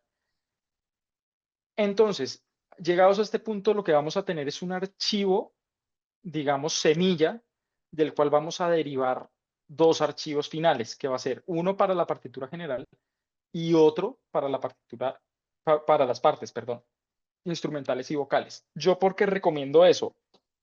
Porque es que hay cosas que aparecen en la partitura general que no necesariamente van a aparecer de esa manera en las partes. Por ejemplo, en la partitura general vamos a ver a la flauta 1 y 2 compartiendo pentagrama. Incluso en música de instrumentación muy densa uno puede ver trompeta 1, 2 y 3, las tres en el mismo pentagrama. Para el director eso es muy útil porque pues permite no tener tantos pentagramas y que por tanto la música sea más grande y más legible. Pero para el instrumentista leer desde un pentagrama así es muy incómodo. De verdad, es supremamente incómodo. Lo hacen porque los tenemos mal acostumbrados, pero no deberían. Y poniendo el ejemplo inverso, hay cosas que aparecen en las partes que al director no le interesan porque ya las tiene. Por ejemplo, las guías. El violinista pues tiene la guía de lo que hace el oboe, de lo que hace el saxofón antes de que el violinista tenga que tocar. Eso le interesa al violinista para saber dónde entra a tocar, pero no le interesa al director ver eso porque pues ya lo tiene, ¿sí? Entonces yo por eso recomiendo separar en dos archivos.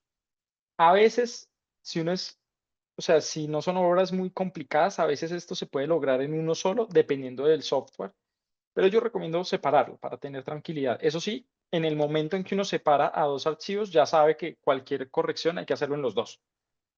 Entonces ahí uno tiene que ser muy organizado con las correcciones. Lo que sí no recomiendo, pero para nada, es tener varios archivos por movimiento. Yo sé que uno como compositor, em, a veces trabaja así, pues como voy a hacer el archivo del movimiento uno, el archivo del movimiento 2. Bueno, eso está muy bien para componer, pero cuando vas a editar no es adecuado, porque es que la obra es una unidad no solamente en términos estéticos, sino también en términos gráficos. Yo necesito que después, si el primer movimiento termina en la página 30, pues el segundo tiene que empezar en la 31 y no otra vez en la página 1, porque eso confunde, ¿estás haciendo una obra o estás haciendo tres obras cortas? Y lo otro es que a veces el final de un movimiento y el inicio de otro pueden coexistir en la misma página, tanto en la partitura del director como en las partes. Pero si yo tengo archivos separados, pues cada parte va a ser independiente. Y ahora, otra razón, si yo me pongo en los pantalones del bibliotecario, recibir una partitura de una obra de 6 movimientos para orquesta con maderas a 3. Cada carpeta de esos movimientos va a tener 30 archivos y toca imprimirlos todos y que queden en orden. Eso es un viacrucis importante de gestión de archivos, que no como bibliotecario lo hace, pero pues sería ideal que estuviera todo junto como flauta 1, inicio a fin, con sus 6 movimientos, flauta 2 y así, partitura del director. Entonces yo recomiendo mucho eso. Entonces, ¿qué es lo que hacemos para empezar? Digamos, vamos a preparar el set de las partes. Ya tenemos todo transcrito, ya separamos a dos archivos. Ahora hay que hacer un tratamiento adicional antes de empezar a definir el paginado, o sea, como la distribución de páginas. El tratamiento adicional es en las partes y es que nos falta transcribir silencio, pues las guías que mencioné y hacer los silencios multicompás. Hay programas que los hacen automáticos. A mí me gusta hacerlos manual porque me gusta controlar el tamaño de cada silencio multicompás. Y las guías, pues que son súper, súper importantes. Y eso sí es una habilidad que uno tiene que ir desarrollando como de intuición, de saber qué es lo que va a ser más sonoro, pero además qué es lo que va a ser más sonoro para ese músico. Porque quizás en una sección va a haber una melodía importante en los violines 2, pero el oboe quizás le sirve más escuchar lo que está haciendo el otro oboe que escuchar lo que hacen los violines que están por allá lejos. Sí, eso son cosas que uno va aprendiendo, pero en definitiva conviene poner guías para las entradas. A veces no van a estar justo antes de la entrada, sino como en algún cambio de tempo, en alguna zona de formal importante. Em, En fin, eso es todo un mundo, pero siempre es bueno y no saturar, pues si solamente tienes 5 compases en silencio, pues cuente los 5 compases, no es tampoco mucho. Todo esto tiene una técnica y pues yo les invito, al final les voy a dar una bibliografía que les invito a que puedan tener y revisar, eso siempre son compañeros muy valiosos. Pero entonces digamos que ya tenemos la partitura general y las partes, pues ya como con sus guías. Pasamos a la etapa del espaciamiento horizontal, o sea, la distribución horizontal de la música, cómo van a quedar ya los sistemas definitivos. Elaine Gould, que es editora de la Faber Music, que es la autora del libro que yo más estoy citando aquí, que es Behind Bars, de ella, es la Biblia, por así decir, de edición de partituras. Ella dice, en edición de partituras, el espaciamiento lo es todo. O sea, del espaciamiento depende absolutamente todo.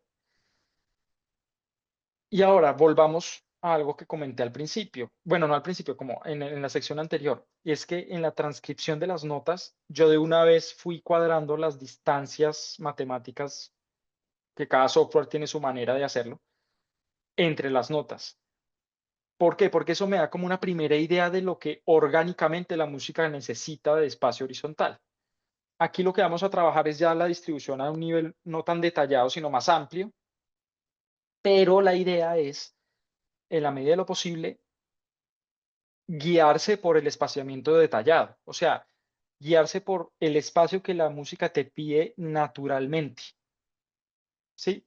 Porque a veces uno trata como de forzar que es que yo quiero que este me quede aquí, que me queden 4 compases en cada sistema y resulta que quizás 4 compases por sistema no es necesariamente la distribución más orgánica porque se mide es por las distancias entre las notas. Entonces, pues todo este espaciamiento, la idea es que sea como desde lo que ya teníamos de antes, de buscar lo más natural de la música. ¿Qué nos va a interesar en este punto? En esta distribución horizontal. Tratar en lo posible de que la forma musical se vea reflejada en la forma gráfica. ¿A qué me refiero? Por ejemplo, si hay un cambio de tempo, estamos en una introducción a adagio y pasamos a un allegro, pues ese allegro es ideal que quede al inicio del nuevo sistema. Eso es lo más ideal. O que quede en la mitad de la izquierda del sistema. Pero no, esto sí no sería ideal, que ese cambio de tempo quede en el último pentagrama del sistema.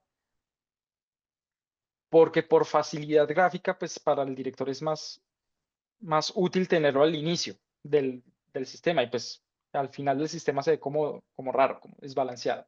Uno se encuentra ediciones que lo que hacen es que, o sea, que no siguen estas reglas, pero en general eso es la recomendación que dan pues muchos autores, muchos grandes editores. Marcas de ensayo, también tratar de que queden al inicio del sistema. No siempre se puede, sobre todo cuando son marcas que son a veces cada 4 compases un número de ensayo, pero en la medida de lo posible. Lo otro es lo que mencionaba ahorita, conservar la proporcionalidad asignada durante la transcripción. O sea, que todo este tratamiento que hagamos esté a favor de que la música se vea orgánicamente distribuida. O sea, que las distancias entre las notas se vean uniformes, agradables, orgánicas. Otro tema que nos va a interesar en este punto es cuando estamos haciendo partes instrumentales, es bueno desde ya, desde que las estamos distribuyendo horizontalmente, saber dónde van a pasar la página. Ese es un detalle que es súper como de practicidad y súper importante porque por ahora la mayoría de las orquestas siguen usando papel, no tablets.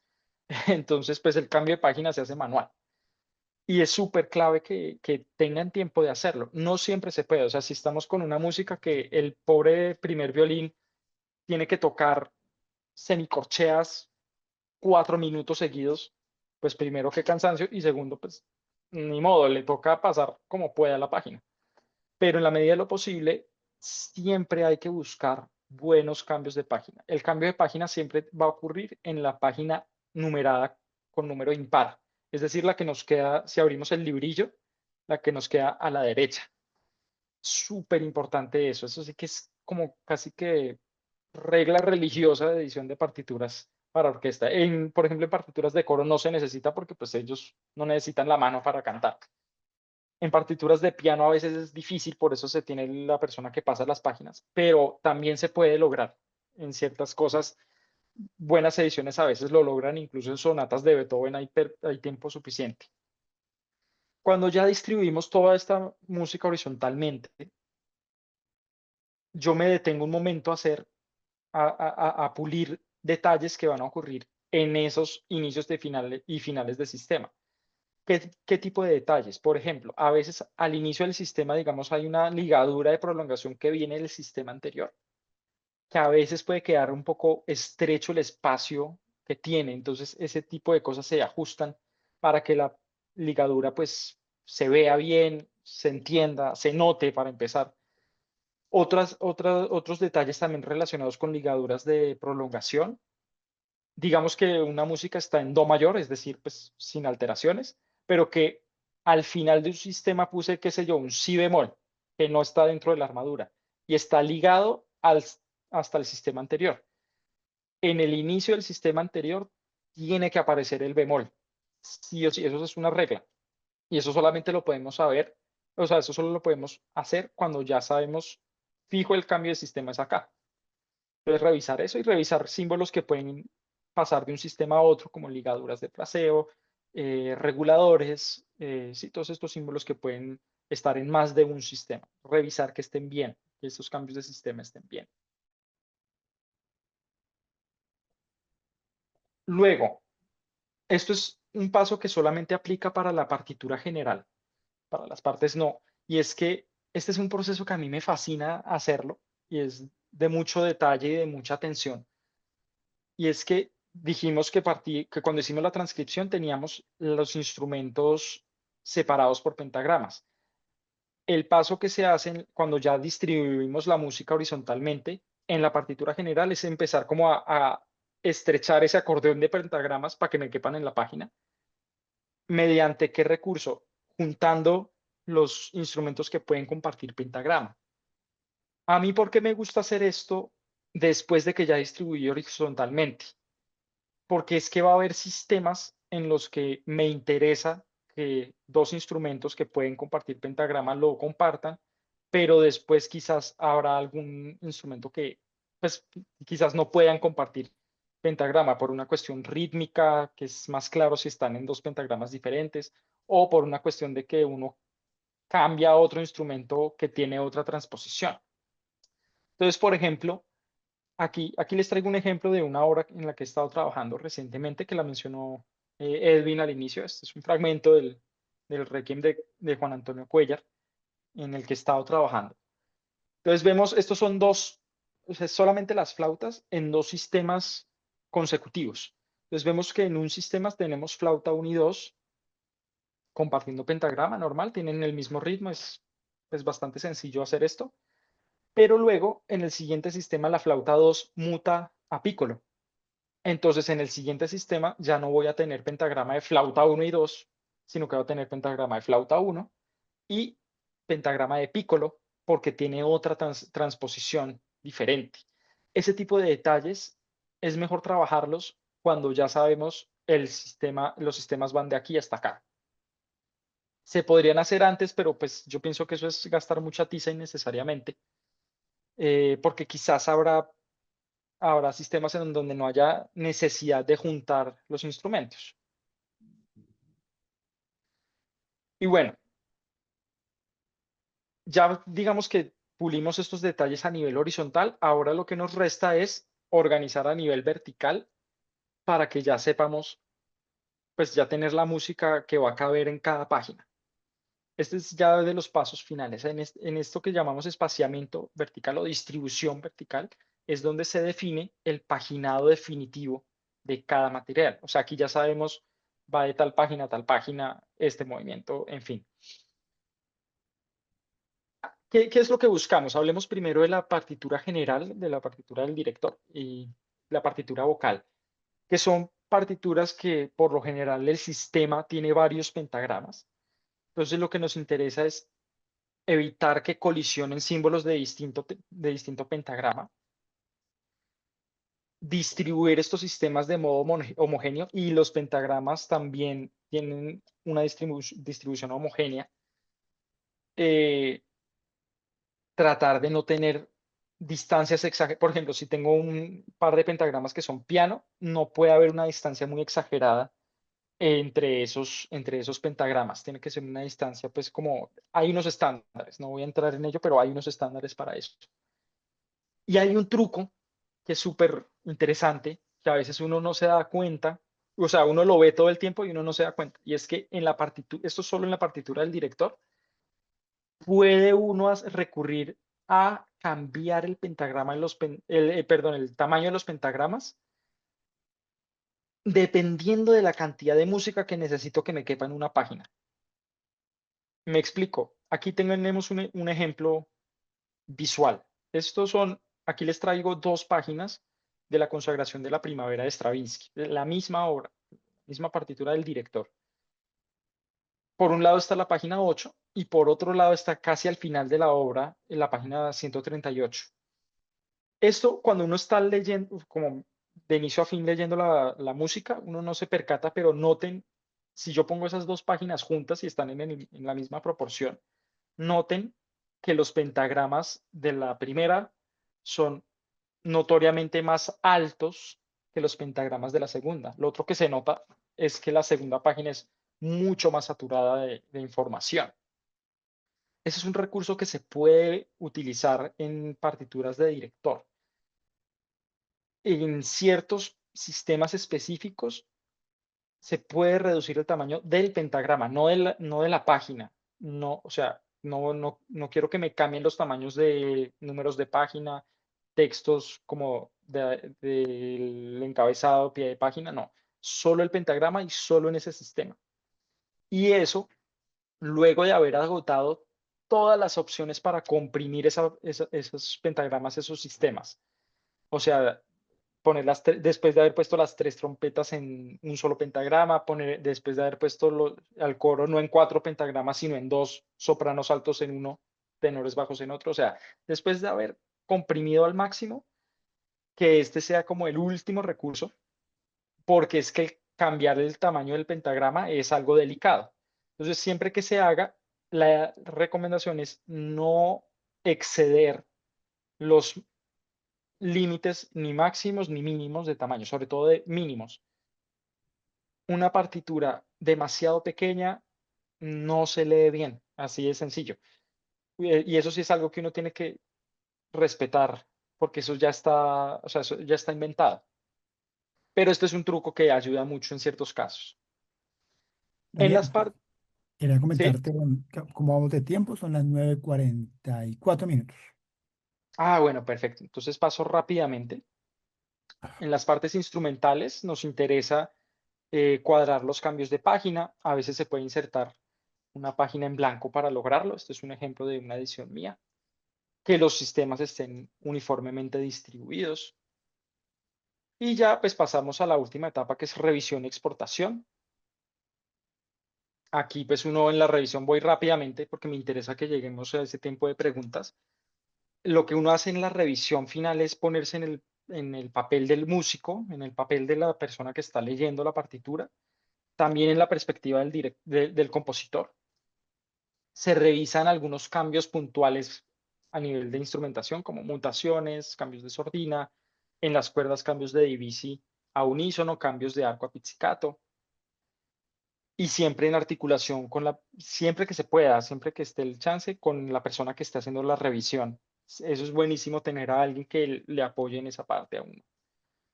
Ya cuando uno exporta PDF, yo recomiendo o que sean fuentes incrustadas, es decir, que la fuente esté dentro del mismo PDF para que si yo lo abro en otro computador no me queden fuentes raras, sino que queden las que yo elegí. O mejor aún, que quede la exportación como imagen, que cada página sea como un sello, una imagen. Estos PDFs, de nuevo, no separarlos por movimientos, sino por materiales, es decir, como les muestro aquí en el ejemplo, la partitura del director, las partituras del coro 1, del coro 2, flauta 1, flauta 2, en fin, etcétera. Pero no, movimiento 1, partitura del director, movimiento 2, partitura del director, eso no, porque eso es demasiado. Eso no ayuda pues al bibliotecario después. Y lo otro que no recomiendo es reunir todos los materiales en un único PDF. Aquí pues les pongo como un sistema de nomenclatura de archivos que ayuda a tenerlos como organizados. Ya luego pasamos a imprimir, preparar las copias de los músicos. Esto pues me lo salto porque le ocupa al bibliotecario. Y algunas consideraciones finales, tips y consejos que hemos hablado. Esto es algo que se hace paso a paso, con paciencia. Es un trabajo de persistencia, no de velocidad, aunque a veces los tiempos son apretados, pero lo mejor es hacerlo, o sea, hacer cada cosa a conciencia, poner cada símbolo bien puesto desde el principio. Y mi recomendación con el tema del software es métanse a conocer el software que vayan a usar a fondo. O sea, si va a ser Sibelius, conózcanlo a fondo. Estudien todos los recursos que tiene, o si es Dórico, lo mismo. Y pues yo que aprendí todo esto en Finale, me toca aprenderlo en otro lado luego, pero esa es la idea. Aquí un poco lo que comentábamos al inicio, la edición nos sirve hoy en día para un asunto de difusión patrimonial. Esto es un ejemplo de una partitura que tenemos en el patrimonio de AFIT, en la biblioteca, que pues es una partitura legible, pero pues se podría editar para que pudiera haber una mayor difusión, porque esto es algo que no se lee tan fácilmente como una partitura ya editada. Esto nos conectaría con la investigación y la musicología, con proyectos de publicación, de circulación de música nueva, en fin. Y estas son mis lecturas recomendadas. El primer libro es el que más cité, el de Behind Bars de Elaine Gould. Súper, súper recomendado. Ahí está, mejor dicho, todos muy bien detallado. Y aquí hay otros tres que también pues vale la pena. Uno que es como el complemento, que son convenciones generales, también de Elaine Gould. Este otro libro para notación de música contemporánea de Berkeley, de Jonathan Feist. Y este otro es una joya de cómo escribir para percusión de Samuel Solomon. Pero bueno, eso es. Muchas gracias a todos por su presencia. Y si quieres, Edwin, podemos abrir el espacio para preguntas. Yo no he visto el chat, pero si quieres, abramos ese espacio en estos últimos minuticos. De acuerdo, de acuerdo. Pueden interactuar por el chat si tienen alguna consulta, alguna pregunta. Yo por ahora me adelanto, aprovecho el privilegio de tenerte acá y te pregunto, ¿cómo ves el tema de esto editorial o el asunto editorial con respecto a la lectura en tablet? ¿Se va hacia allá o vamos a seguir en el papel por un buen tiempo? ¿Cómo lo estás viendo? Yo veo que el uso de tablet es más frecuente en músicos que se han especializado en literatura de solista, pues en pianistas, en personas que pues, se dedican a la vida concertante. En músicos de orquesta lo que pasa es que no tienes un atril, sino que tienes 60. Entonces, proveer 60 tablets puede ser un poco difícil en términos presupuestales, pero podría llegarse al punto. Lo que pasa es que las tablets en general, pues tienen unos tamaños que no son tan adecuados, o sea, que son en general más pequeños de lo que podemos encontrar en papel, y eso tiene una incidencia en que nos cabe menos música, porque es que no vamos a sacrificar el tamaño del pentagrama para que nos quepa en la tablet. Aún así hay mucha gente que lee música que fue editada para un tamaño más grande, la lee en la tablet y pues se acostumbran. Yo creo que podría plantearse como a futuro esa posibilidad cuando se vayan desarrollando más estas tecnologías, como ediciones pensadas para esos formatos. ¿Por qué no? Muy chévere. Sí, estamos en un cambio tecnológico que tal vez en algún momento lo requiera. Claro, Pero estamos ahí en una transición que seguramente nos va a exigir a todos trabajar sobre esos tamaños, tal vez. Pero bueno, es muy interesante el tema. Yo veo que no hay sí. todavía preguntas en el chat, entonces yo pregunto. Ay, ¿alguien quiere preguntar? Ah, no, alguien es que salió como un micrófono, pero no, no. Eh, Sí, sí, buenas noches, ¿cómo están todos? Tengo preguntas desde Hola, buenas Carlos. noches. Bueno, lo primero es agradecer por este espacio. Me parece súper interesante, Daniel, tu trabajo. Yo nunca había hablado con una persona que tenga esta profesión tan necesaria para nosotros como músicos. Me parece todo lo que he escuchado el día de hoy muy interesante, de verdad. Pero mi pregunta y sobre todo mi aporte como percusionista sinfónico que soy y también como percusionista latino y baterista, es que tú dijiste una parte muy interesante de que la percusión está en creación y estoy Ujú. totalmente de acuerdo con esto porque muchos de nosotros estamos en un punto, digamos que no tiene como reversa, en el sentido de que a veces muchos compositores copian como ritmo de cumbia, simplemente un ritmo de cumbia, pero si esta partitura la ponen, no sé, en Nebraska, en Japón, en cualquier parte donde no saben que es una cumbia o no saben que es un pasillo, entonces, esto va de la mano con que los percusionistas colombianos nos ha tocado abrirnos a conocer todos los ritmos colombianos, latinoamericanos, digamos, extranjeros, pues. Y también, pues, hay unos tipos de escritura que están tomando forma y están cogiendo como mucho peso. Por ejemplo, la escritura de las congas, de los bongos, esto está casi que cada autor nos toca como hacer un estudio de cada autor, cómo lo quiso escribir para poder escribir, para poder, digamos, leer pues estas partituras. Entonces, yo quería saber, Daniel, qué está pasando en tu medio, en el medio de los copistas y de las personas que hacen este excelente trabajo que me parece que, no, de hecho, perdona lo que voy a decir, no sabía que era tan profesionalmente hecho y tan profesionalmente se lo toman ustedes como en el caso tuyo. Entonces quería como entender un poquito qué han dicho o qué hay de ahorita, quién es el que dice, bueno, las congas se escriben así, la batería ya tiene un pentagrama de una forma que se aceptó y hace mucho rato está funcionando y funciona muy bien. Pero en el resto de instrumentos, sobre todo folclóricos, ¿qué se dice? Muchas gracias y a todos, a todos. Ay, mil gracias, Uriel. Qué pregunta tan excelente, de verdad. Y muchas gracias por tus comentarios y por tu presencia aquí. Pues mira, la percusión es un mundo absolutamente fascinante. O sea, de verdad es de una riqueza increíble que a veces en música orquestal, digamos, tradicional la limitan mucho, pero tiene una riqueza muy amplia. Y pues sí es, o sea, es de los, editar para percusión es de lo más complejo por aquello de que no hay tanta estandarización. Sin embargo, a mí me ha servido mucho, pues este libro de Lain Gould, el de Behind Bars, que he referenciado, es bastante completo en términos de notación para percusión. Y el otro que es mucho más especializado es este de Samuel Solomon, de cómo escribir para percusión, How to Write for Percussion.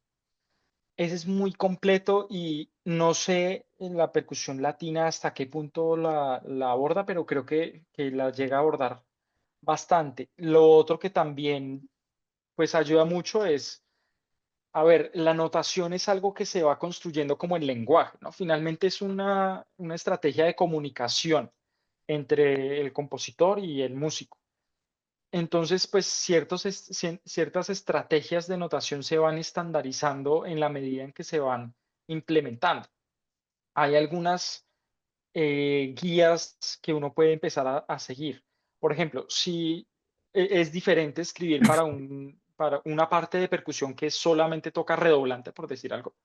Digamos, toda la obra solo redoblante, ese músico solo se encarga del redoblante, ahí pues digamos que es una notación especializada solo en el redoblante. A si es un músico que tiene que manejar un set multipercusión, cambiando de redoblante a glockenspiel a congas, sí, en fin.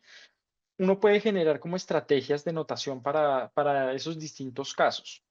Yo en general procuro mantener como una unidad gráfica, es decir, si es una parte de percusión no afinada, digamos, no como las congas, sino pues que uno asume que es un timbre más que una nota, digamos, un golpe de bombo, platillo, lo que sea, pues uno puede manejar casi toda la parte en pentagrama de una sola línea. O a veces, por ejemplo, para música ya más folclórica o instrumentos que tienen como más especialización tímbrica, uno puede diseñar pentagramas